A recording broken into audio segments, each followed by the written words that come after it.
Magandang umaga po mga ka-friendship.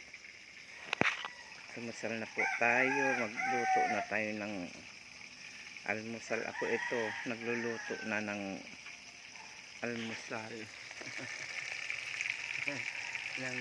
ng baon ng apo ko. Para sa niya. Kagising ko lang. Ng mga natin dyan. Mamaya pa ako magkakape kasi may mga nakasalang. Yung nga pala, bibili pala ako ng ng initan ng tubig. Yun pala ang ko, bibilhin ko. Mamaya aalis ako. Hirap pag walang gas. Bibili ako yung yung parang cup lang. Ako man lang mag-isa nagkakape. Dalawa lang naman kami. Halimbawa walang halimbawa walang gasol. Pwede ako dun magluto ng mami. Kaya yun na lang ang aanuhin ko. Hindi pa ako naghihilamos. Grabe, Diyos ko po. Yung ulang kagabi, napakalakas. Halos mabutas yung bubong namin. Kaya, may mga butas na rin dito sa loob. 3 butas. Kaya, yan ang sasabihin ko sa asawa ko.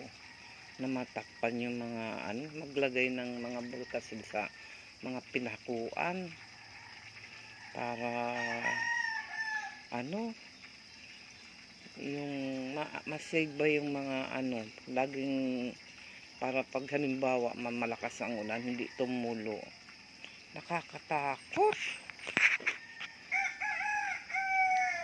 ang kahapon. Nahirap pag pero bilib ako dito. Ayan, parte dyan sa may mababa. Pero hindi nagbabaha. Hindi nagbabaha dito. Ito talaga mataas itong amin. Pero may mataas pang lugar. Kumbaga sa dumadalihig dito ang pero hindi sa amin nadalihig. May mga imbornal. Ayan. Kaya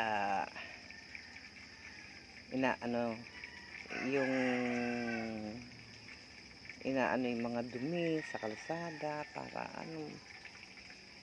kaya tataka ako dito. May dyan yung parang yung ilog-ilog dyan. Mamaya silipin ko, siguro baha dyan sa may baba. Pero dito sa may wala. Bibig ako. Siguro may dinadaanan yung tubig kung saan pumupunta.